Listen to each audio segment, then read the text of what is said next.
All right, quick one here before we get into today's episode. If you're staying at a Texas RV park in the next year, there's a decent chance your campground is headed toward a deadline right now. Not a marketing deadline, a state law deadline. September 1st, 2026. That's when every existing RV park and campground in Texas has to be in compliance with a fire safety code that used to be optional. Today, we're going to walk through exactly what that means, who's actually checking it, and what it's costing park owners, with real quotes, real names, and a couple of things that are still, honestly, unresolved. Let's get into it.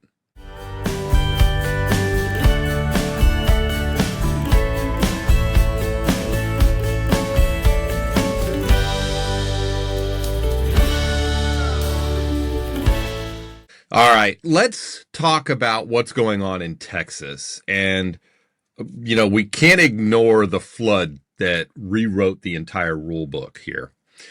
The law exists because of one weekend, July 4th, 2025, Kerr County, Texas. Flooding along the Guadalupe River killed more than 135 people.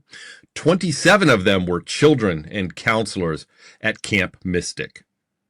That's where the law gets its name, by the way. So here's the part that matters for us as RVers. Texas didn't write this from scratch overnight. The Texas Association of Campground Owners, TACO, gotta love that acronym, had been pushing to make NFPA 1194 or 1194 the statewide safety standard for RV parks since 2023. That is the National Fire Protection Association, NFPA. 2 sessions in a row, the bill passed the Texas House and died in the Senate. Then the flood happened. A special session got called, and suddenly there was wide political will to get it across the finish line. Here's a quote.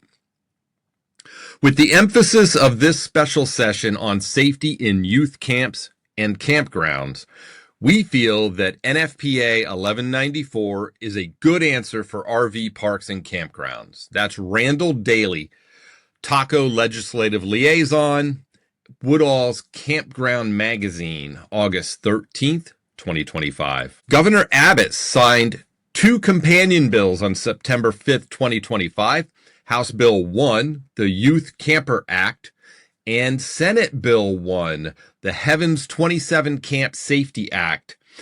SB 1 does double duty of sorts.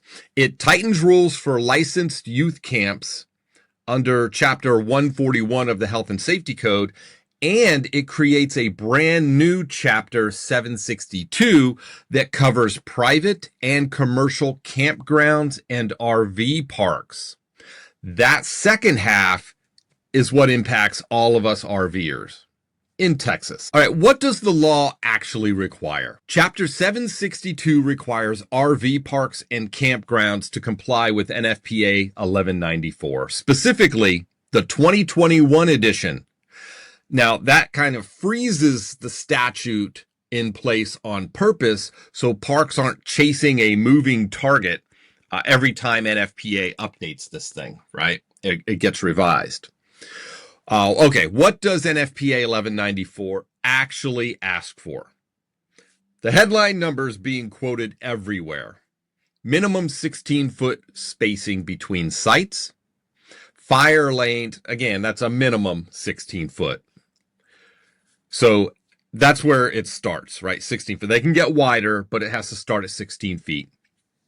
Fire lane roads at least 20 feet wide and rated to carry 75,000 pounds of firefighting apparatus, and a required turnaround on any dead-end road longer than 150 feet.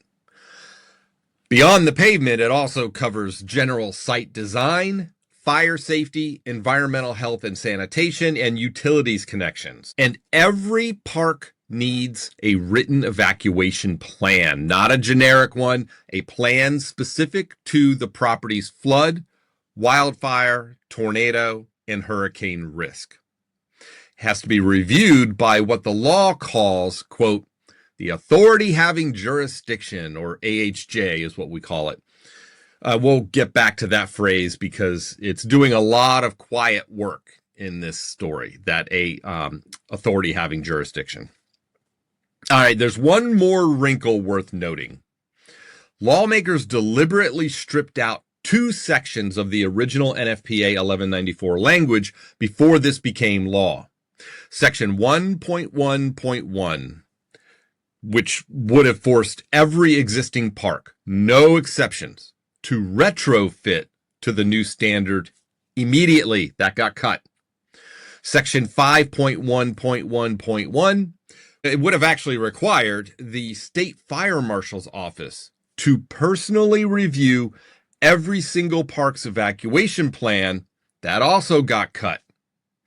And notably, the state fire marshal's own office was one of the parties that wanted it gone. That tells you something.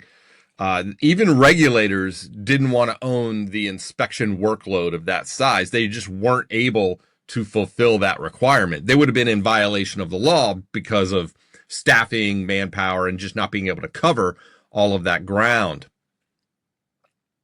So that begs the question, who's actually enforcing this? That's the question that I get the most, actually, when it comes to any regulation that gets passed, especially when it comes to safety. As you know, I'm by trade, I'm a workplace safety professional. So we deal with OSHA a lot, for example, and there just aren't enough compliance officers to go around and check every business. So they have to have a strategy for that. Same thing here, right? That's the question that comes to mind. It's the one with the least satisfying answer right now, unfortunately. So let's be honest about all of it. The law says evacuation plans get approved by the authority having jurisdiction. As of Taco's own members-only webinar on October 22nd, 2025, attended by more than 75 park operators in Texas, that authority has not been defined yet. Here's a quote. Hang on for right now and let them sort it out. Eventually, there will be an outline on where park owners need to go to get their evacuation plans approved. So that was from Randall Daly, again, Taco webinar recap. Also, another quote from Brian Schaefer, this Taco CEO and executive director. You want to be in a good position to point out that you have a plan and then mention that you couldn't find the person to get it approved right now. So you can't be found in violation of not having developed one. It's just that there is nothing set up to fulfill the other part of that equation, which is it has to be approved by the authority having jurisdiction. So look, document that you have a plan if you're an RV site or campground in Texas, and then hold on to it. I mean, you can still act on it. You can still communicate it to your RVers and your campers that come to the site. You could post it. But look, if you have it, document that part. Do your part. The authority having jurisdiction, not being in a place or being prepared or have the capacity to accept these, review them, and approve them, that's not on RV camp owners. Camp owners don't set that up. The authority having jurisdiction has to be able to comply. So that's key. Well, basically, the practical enforcement mechanism is still being built. That's the problem. All right. Even though the law is already in effect and the compliance deadline is fixed, that's genuinely unusual. Right. That's an unusual place for a state safety law to be. Mandatory deadlines and coming and going, but not being able to enforce it at all. So here's the problem. This could disincentivize, right, or downplay to camp owners, campground operators and owners that, we'll get to it. We don't want to be in that position. We want to get this nailed down, have your emergency evacuation plans set up, do the work that needs to be done. Because once this mechanism is established, I bet you they're going to go and hit this hard, and you don't want to be behind the eight ball. All right. So for anybody listening in Texas that operates, manages a campground RV park, Do this now. All right. What is settled is this fits inside a broader Texas law called House Bill 2127, passed back in 2023, actually, which says once the state sets a standard, cities and counties can't pile on stricter or additional rules of their own. So for park owners, that's the big selling point here for you. There's no more getting whipsawed by one county wanting 24-foot fire lanes, the next county over wanting something completely different built. NFPA 1194 is the floor and the ceiling. That's it. You only have one standard you have to worry about. All right. So don't worry about the locals wanting to do something, on top of that. All right. What about the cost question here that always comes into play? Like, let's talk about real numbers here.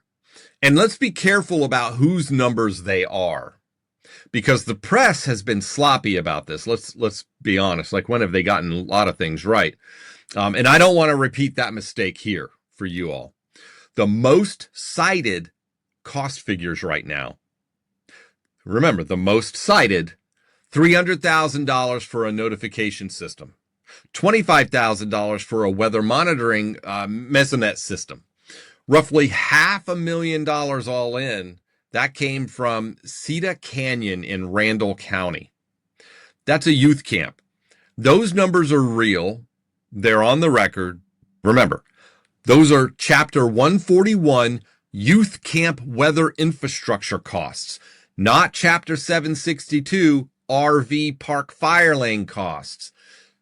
Different bucket. Remember, the youth camp is different. You've got, if you go back to that tragedy that occurred, you have this youth camp, which is different. Okay. Now time out. Registered licensed youth camps. If you're a registered licensed campground RV operator where youth events book and have an event, like they want to do a camping trip and they come to camp trip, you're still licensed as a campground. That doesn't mean that there's less risk for those children, for those youth. It's just the law addresses two separate things: licensed operated youth camps and licensed operated RV parks and campgrounds. Okay? So when you hear on the news, this is going to cost campgrounds and RV parks and facilities $500,000, they're getting that number from the Chapter 141 that addresses youth camp weather infrastructure. Okay? Not Chapter 762, which is for RV park fire lane costs, and those are different things. All right. Look, the number that actually belongs to RV parks and campgrounds comes straight from TACO, their leadership, and it's in the tens of thousands of dollars. Look, it's not nothing, okay? It's not $500,000. All right, this is for warning sirens alone, not the full site retrofits. So it says right here, we have even gone so far as an association to investigate whether parks could install their own warning systems.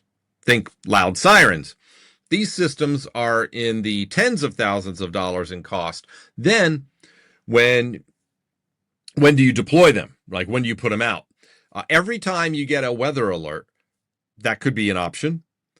You would literally drive patrons away from your business because weather alerts in Texas happen a lot.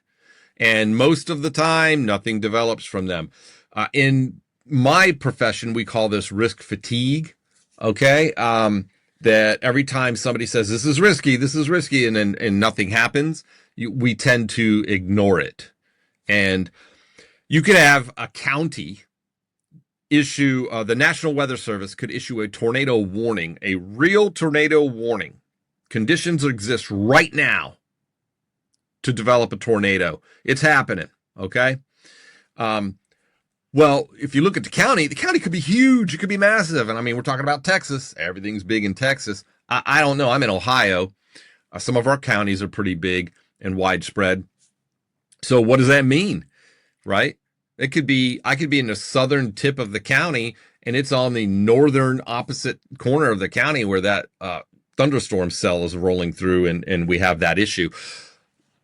This is real. This is reality. Okay, I'm not downplaying anything. I'm a safety professional, right? But these are real concerns. Okay, so it's not just that you have to buy this system and put it in. There's another component of how often is this thing going to go off and blast everything to everybody. And now, as a camper, I take that as my personal responsibility. I'm not relying on anybody. I have yet to be at a campground where they notify me of severe weather. I've been at 2 campgrounds where we've had tornado sirens going off in the local community. It wasn't the campground. So my question is, if you're located, Texas might be different. I don't know. It might be because it's so sparse, so widespread that maybe there aren't enough actual tornado sirens across a county to be able to account for this. But if there are already tornado sirens in the community that go off and they can be heard, they cover that ground, they cover that RV park, they cover that area geographically, why not? Like, why have a redundant system? I don't understand. So there may be some wiggle room there, especially with Taco representing these campgrounds and RV parks advocating for this. Hey, look, counties already have emergency alert systems, and they're audible. They're able to be heard, and we can respond to them. And that's how I always did it. I keep a weather radio with me that's got a battery backup. Plug it in at the camper, inside the camper. It'll go off, and we'll make appropriate plans for that. I even look at a camp site map, and I'm like, hey, where's the shower house? I don't want to be right next to it or right near it, like up against it, but then I don't want to be too far away. Some people say I want the campsite that's like not seen, not heard, out of the way. The only downside to that is, depending upon the time of year, especially in the Midwest where I'm from, right about now, we were just in West Virginia, actually, and this happened. We all had to huddle in the shower house, and there were a lot of folks in there. That shower house was not big enough. And we had to go over there and huddle in the shower house because the camper is not a safe place to be during those tornado warnings that sirens are going off. All right, I digress. All right.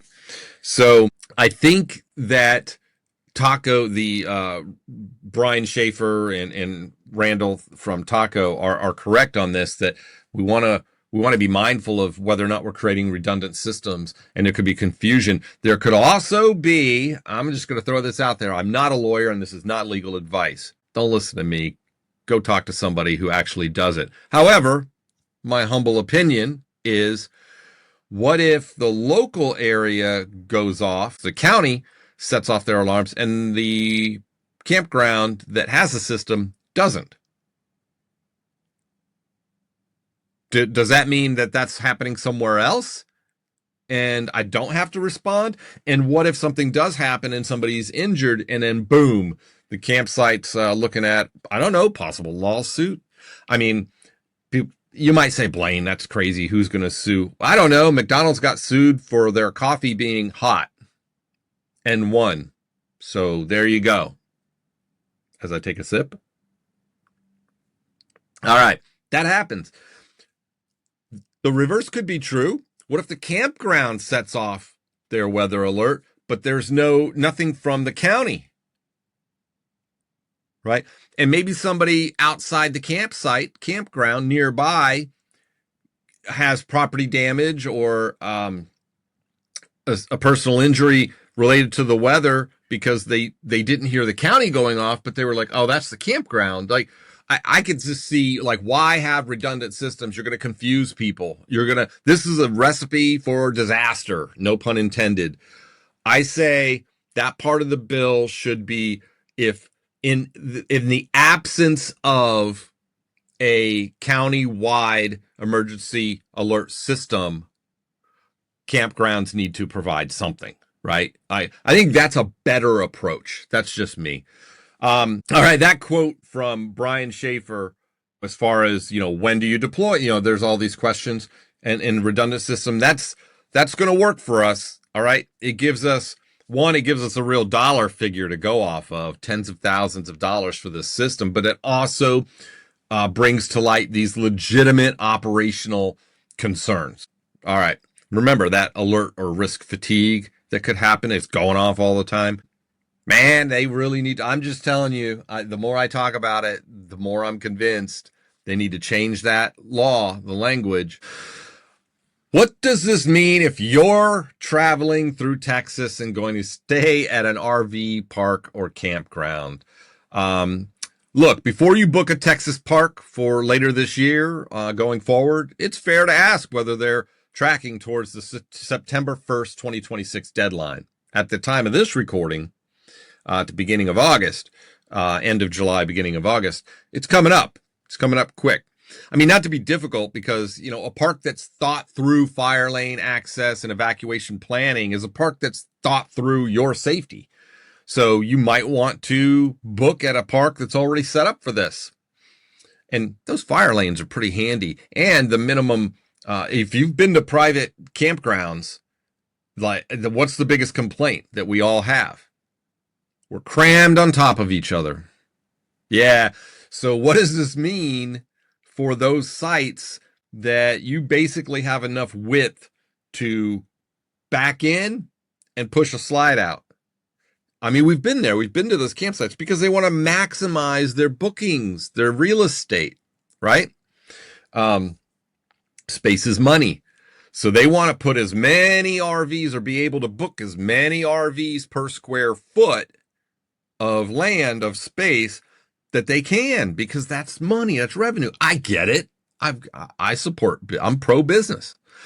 But when we get there, sometimes it's a miserable experience. I remember one in, I want to say it was Indiana, and I'm not going to name it because we had a great time, but it was close. I would walk out the front door, the main door. Our camper has two doors, but the main door, and I would come down the steps, the Lippert steps. I would come down, and I would maybe be able to put my hand out and I could touch the slide out of the camper next door. I'm not even kidding. It was that packed, and the place was crowded. It was popular, and it was crowded. Man, they were making some serious money. Kind of makes me want to buy an RV park. Kind of, but not really. All right. So, yeah, I mean, maybe if you're going through Texas here going forward, call ahead, say, hey, how are you guys tracking on this fire lane and minimum space thing? And if they're like, we already comply, all of our spaces, we don't have anything less than 18 feet. Most of them are about 20 feet wide, blah, blah, blah. And you're like, sweet. All right. That's cool. But yeah, do some research ahead. That's my tip for you. For the if you're an operator listening, an RV park operator, get your written evacuation plan done now, even without a confirmed approval authority. Both TACO officials are on record, both of them, saying the same thing. Have the plan in hand so you can demonstrate good faith, because doing nothing is the one option that's non-compliant. Okay?